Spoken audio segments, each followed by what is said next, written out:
An average person lives around 80 years in the developed world. That looks like a long time at first glance, but it's nothing. Life on Earth started 3.6 billion years ago.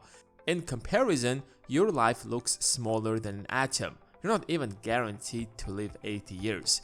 You're born, you learn how to walk and talk, you grow up and develop a personality till you hit 18. You get into college, graduate, and your real life starts there. From the moment you're 22 or 23 till the time you hit 65 is your real life, because after 65, life isn't as great as it could be, since most people after 65 develop a lot of disabilities. Your health is going to deteriorate, you can't walk, think, or live properly. So while you're in your best years, the question is, how are you spending that time? Are you simply working in a 9-to-5 job that you hate and waiting for the weekends to finally enjoy life?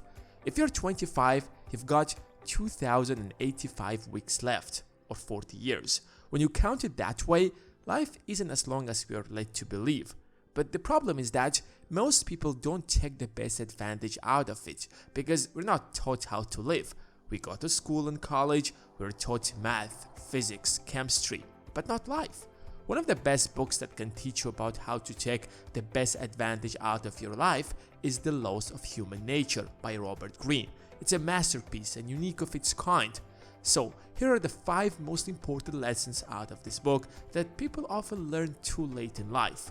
If you're ready, give this video a thumbs up and let's dive in. Number 1. The Law of Compulsive Behavior. You cannot survive in this world alone, and definitely can't accomplish great things without people. People usually present themselves as nice, charming, and hardworking. Don't let that image distract you from who they really are. Otherwise, you will waste years of your valuable time. People's character is formed in their earliest years and by their daily habits. It's what compels them to repeat certain actions in their lives and fall into negative patterns. Look closely at such patterns and remember that people never do something just once. If someone is late to a meeting a few times, for example, they probably always miss deadlines. Just take a look at yourself. You keep repeating the same mistakes over and over, and other people are no different. Gauge the relative strength of their character by how well they handle adversity, their ability to adapt and work with other people, their patience, and their ability to learn.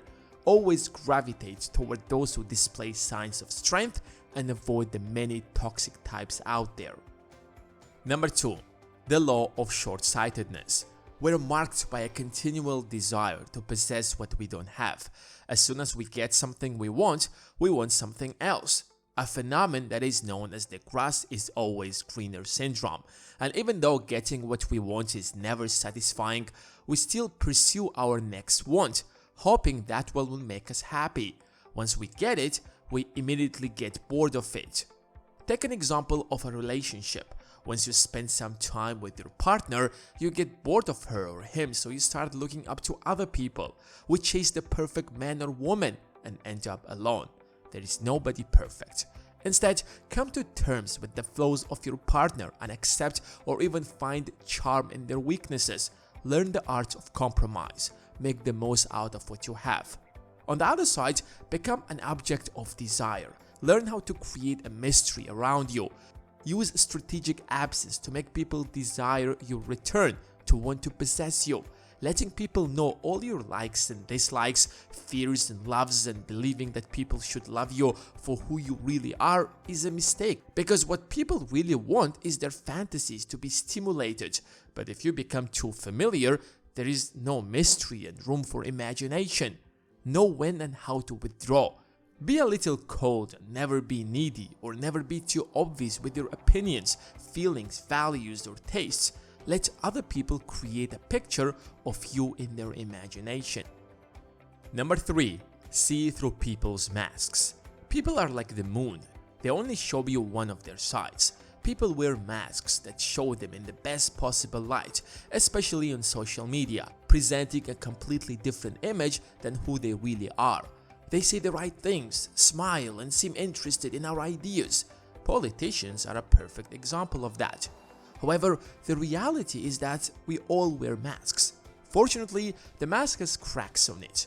People continuously leak out their true feelings and unconscious desires in the non-verbal cues they cannot completely control, such as facial expression, vocal inflections, the tension in the body, and nervous gestures.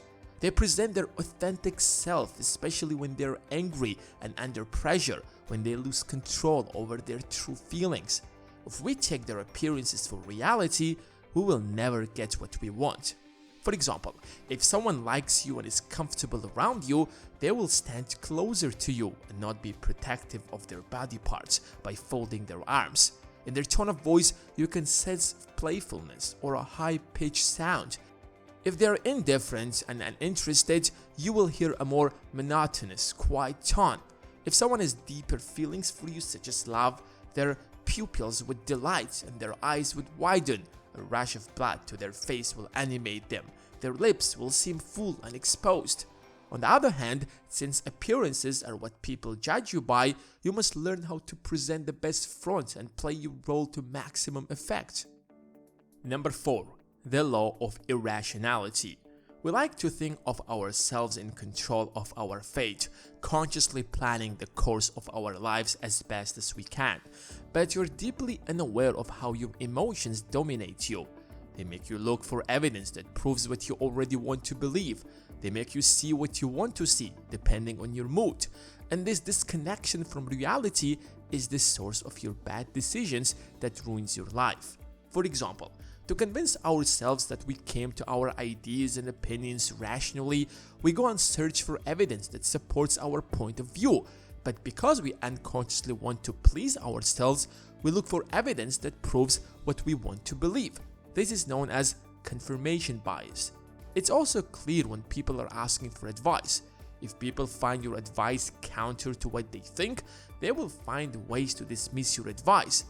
On the internet, it's easy to find studies that confirm two entirely opposite opinions.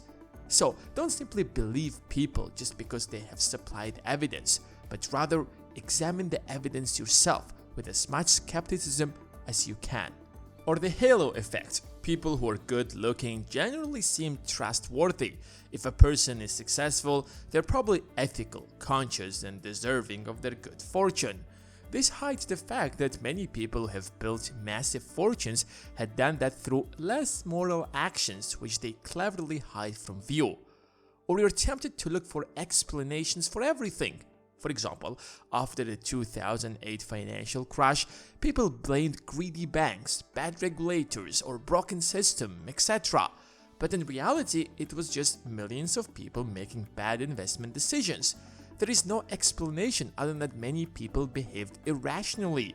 There were many people who warned that the crash would happen, but people simply didn't listen. Rational people learn from their mistakes. They adjust their strategy when it fails, and they constantly achieve victories across their lives. Irrational people repeat the same mistakes, always finding excuses for their behavior and never trying to look for the root of their problems. Number 5. Transform self-love into empathy.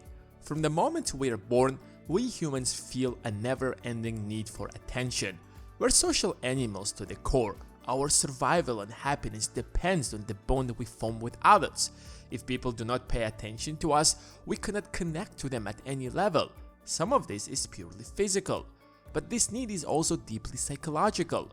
Through the quality of attention we receive from others, we feel recognized and appreciated for who we are. Our sense of self-worth depends on this.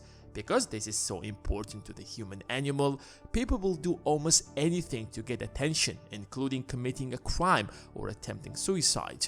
Look behind any action and you will see this need as the primary motivation. In trying to satisfy our hunger for attention, we face a problem. There is so much of it to go around. In the family, we have to compete with our siblings or with classmates at school or with colleagues at work. Since people crave so much attention, you can exploit this human weakness in your favor. Don't assume you already understand people. Each new person you meet is like a new country with new treasures for you to explore. It's not easy to explore other people's thoughts, but feelings and moods are much more visible and easier to read. Pay attention to the body language and the tone of voice. Instead of judging people and jumping to conclusions, try to look at the things they have done from their perspective.